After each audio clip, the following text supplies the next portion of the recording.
Uh, let's talk about Mercedes. Why not?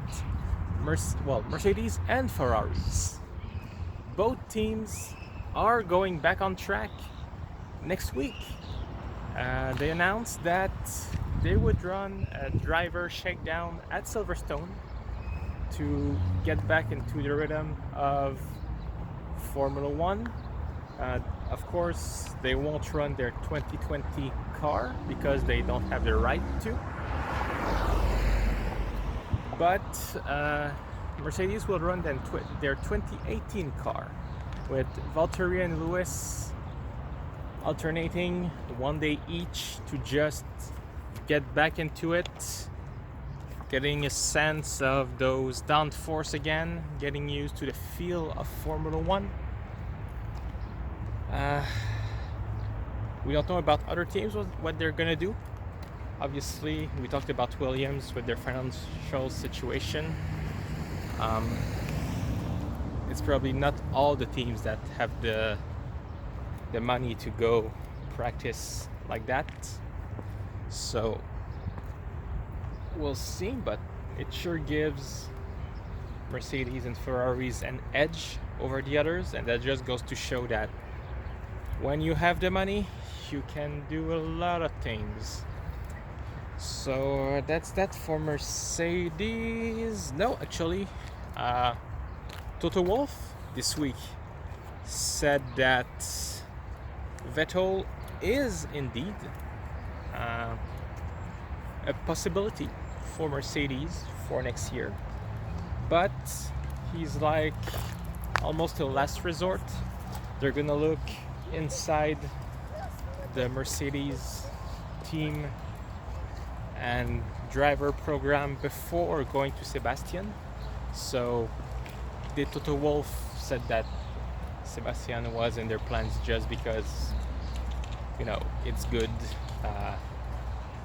publicity. I don't know, but yeah, if you think about it, first choice of course for next year, because we all know that both contracts are ending for Hamilton and Bottas.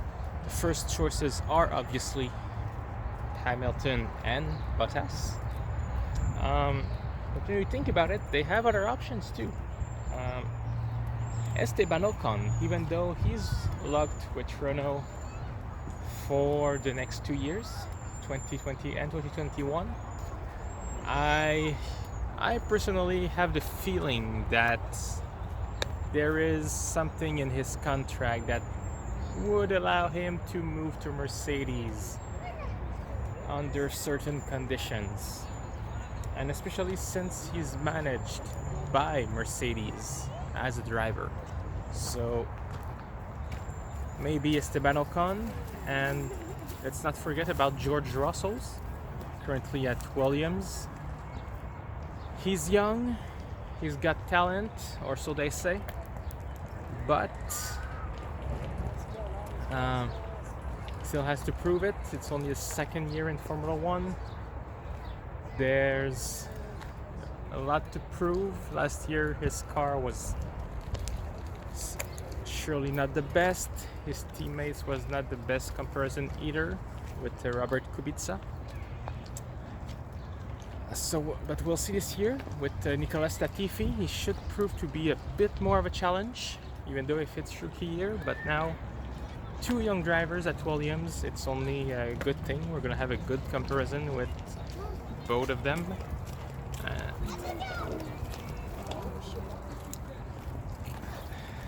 So we'll see. And then yeah, if there's no one in the Mercedes aim that can satisfy those seats, maybe Vettel could be an option, since, you know, everyone likes him. He's a German driver. He would be in a German team, so he's not out of the picture, but I would not count on it. Next, who can we talk about? Oh yeah, let's talk about talking about Vettel. Rumors that would send him to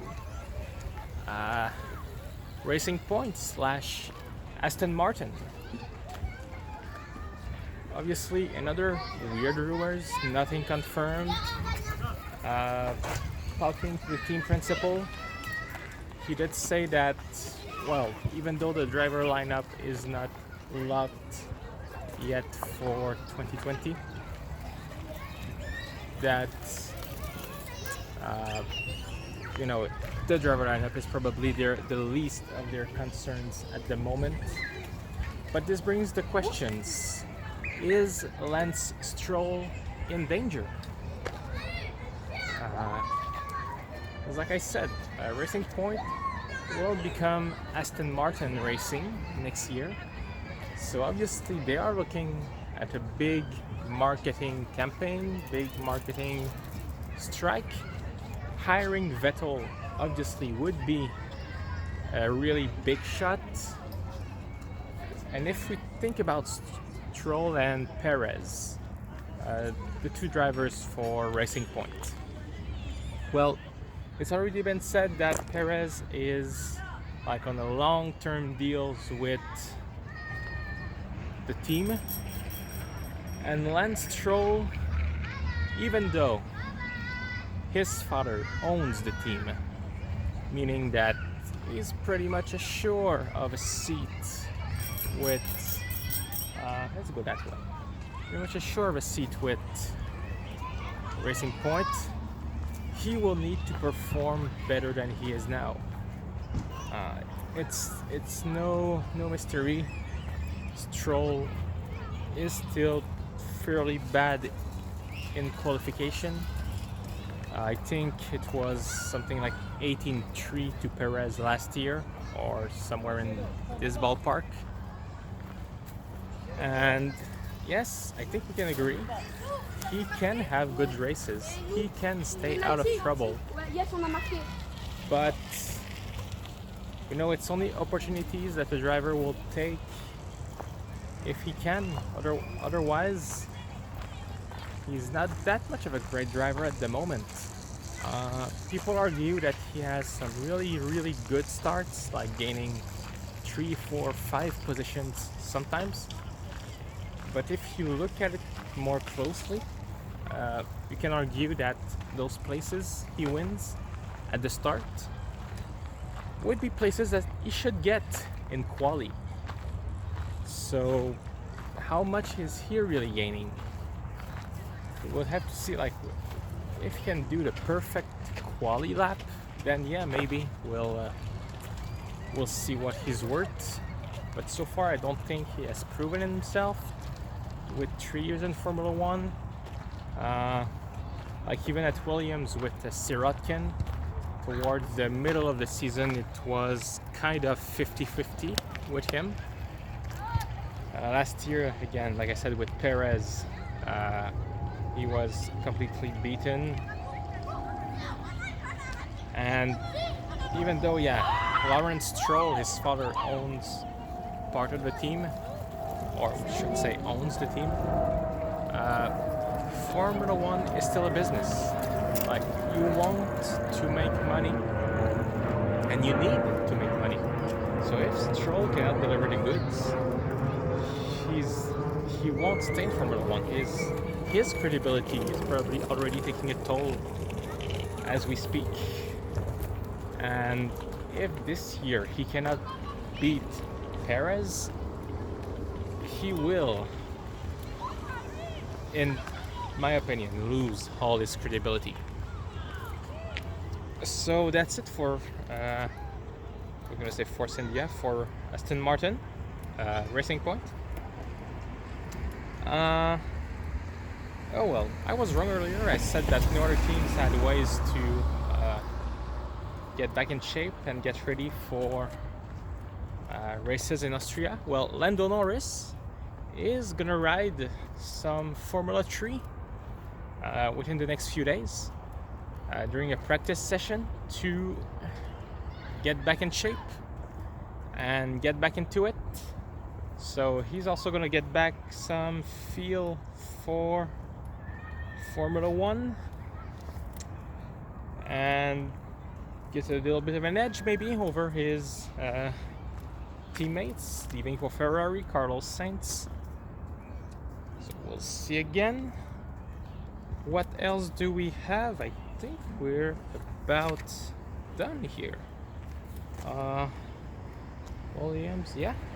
So I want to finish with some recommendations. So if you guys like tech talks, I suggest you go check the Mercedes and AlphaTauri YouTube channel. This week they posted some tech talks video with among others for Mercedes James Allison, technical director, and for AlphaTauri it was with Guillaume Desautres, which is head of vehicle performance. So two very interesting videos, about half an hour each, on the Mercedes and AlphaTauri YouTube channel. And finally, this weekend we have the Azerbaijan eSport F1 race, one of the two remaining, I believe. So there's Azerbaijan this weekend and another in 2 weeks, which I would guess is Canada. And then in July 3, 4, 5 we are going to Austria for racing, even though it's behind closed door. We are all super excited to see that. So until then, I will try to post more F1 vlog, especially with, you know, summer starting. It's getting easier to do something outside of my living room, and even then I'm gonna try to do more cool stuff just for you guys. So thank you for watching. I hope you have a good day. Stay safe, respect social distancing, and we'll see you back soon. We are going back on track with Formula One. Woo! Yeah! Thank you guys. Take care.